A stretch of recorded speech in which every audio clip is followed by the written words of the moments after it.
आज अपन पढ़ेंगे 11वीं की बायोलॉजी के अंदर। पहले अपन ने पढ़ा था जनरल इंट्रोडक्शन। आज अपन पढ़ेंगे बायोलॉजी ब्रांच है, जिसके अंदर अपन पढ़ेंगे बायोलॉजी को दो पार्ट्स में डिवाइड किया गया है। फर्स्ट है बॉटनी,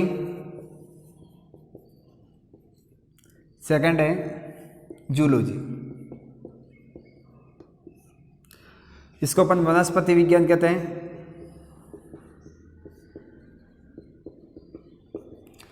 इसको अपन प्राणी विज्ञान कहते हैं या जंतु विज्ञान।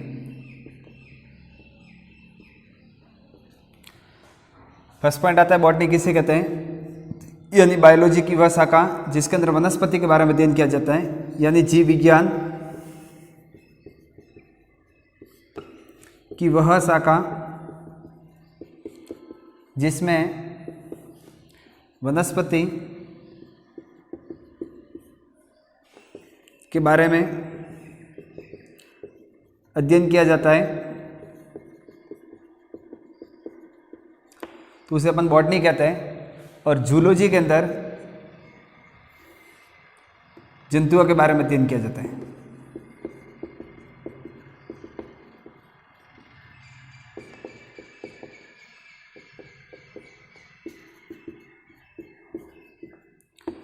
तो क्लियर हो गया बॉटनी किसे कहते हैं, यानी जीव विज्ञान की वह शाखा जिसके अंदर वनस्पति के बारे में अध्ययन किया जाता है उसे बॉटनी कहते हैं, और जीव विज्ञान की वह शाखा जिसके अंदर जंतुओं के बारे में अध्ययन किया जाता है उसे जूलॉजी कहते हैं। नेक्स्ट पॉइंट आता है सर्वप्रथम पादपों के बारे में अध्ययन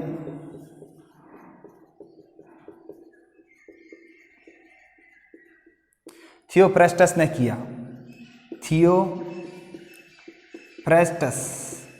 ये साइंटिस्ट है जिसने सबसे पहले पादपों के बारे में अध्ययन किया। लगभग 500 पादपों के बारे में उन्होंने स्टडी करके अपनी एक बुक लिखी थी जिसका नाम है हिस्टोरिया प्लांटेरम। ये इनकी पुस्तक है हिस्टोरिया प्लांटेरम, जिसके बारे में उन्होंने मिनिमम 500 पादपों के बारे में अध्ययन किया और अपनी पुस्तक के अंदर उनके बारे में जानकारी लिखी। इसलिए इन्हें क्या कहा जाता है, फादर ऑफ बॉटनी कहा जाता है। थियोफ्रास्टस को फादर ऑफ बॉटनी कहा जाता है। इसी प्रकार जंतुओं के बारे में सर्वप्रथम अध्ययन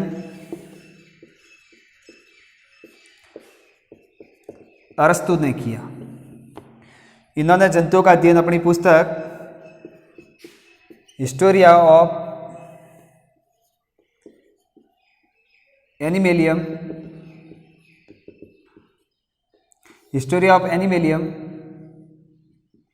के अंदर वर्णन किया, इसलिए इन्हें फादर ऑफ जूलॉजी कहा जाता है। तो यहाँ बायोलॉजी को महत्वपूर्ण से दो ब्रांचों के अंदर डिवाइड किया गया था, बॉटनी एंड जूलॉजी। जिसके अंदर बॉटनी यानी वनस्पति के बारे में अध्ययन किया जाता है उसे अपन बॉटनी कहते हैं, और जंतु के बारे में किया जाता है उसे जूलॉजी कहते हैं। और सबसे पहले प्लांट्स के बारे में अध्ययन थियोफ्रास्टस ने किया था, इसलिए उसे फादर ऑफ बॉटनी कहा जाता है, और अरस्तु को फादर ऑफ जूलॉजी कहा जाता है। नेक्स्ट पॉइंट आता है इसी के अंतर्गत, एक साइंटिस्ट है हिप्पोक्रेटस,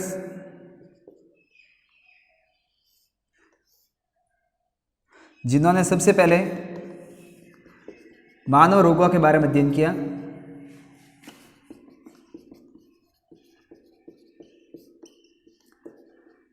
जिन्होंने सबसे पहले मानव रोगों के बारे में अध्ययन करने का इन्हें चिकित्सा विज्ञान का जनक कहा जाता है।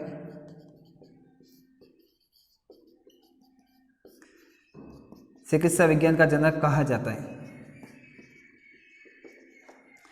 उसी प्रकार कैरोलस लिनियस नाम आपने सुना होगा, इसका नवीन आपत्ति दी थी सबसे पहले। और जैसे ही पादपों और जंतुओं के बारे में अपन अध्ययन करते हैं, तो पादपों और जंतु को वर्गीकृत करने के लिए, उनकी संरचना का अध्ययन करने के लिए, उनको अलग अलग क्लासों में डिवाइड करने के लिए सबसे पहले जो क्लासिफिकेशन देने कार्य किया वो कैरोलस लिनियस ने किया था। इसलिए इन्हें वर्गीकी का जनक कहा जाता है, यानी फादर ऑफ टैक्सोनॉमी।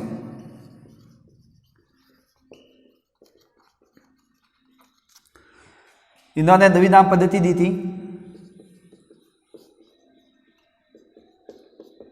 तो इन्हें फादर ऑफ बाइनोमियल सिस्टम भी कहा जाता है, या सबसे पहले द्विनाम पद्धति देने का कार्य कैरोलस लिनियस ने किया था। द्विनाम पद्धति का जनरल मीनिंग होता है किसी भी पादप या जंतु का नाम दो वर्ड से मिलकर बना होता है, वंश और जाति, उन दोनों नाम के आधार पर इसको द्विनाम पद्धति कहा गया।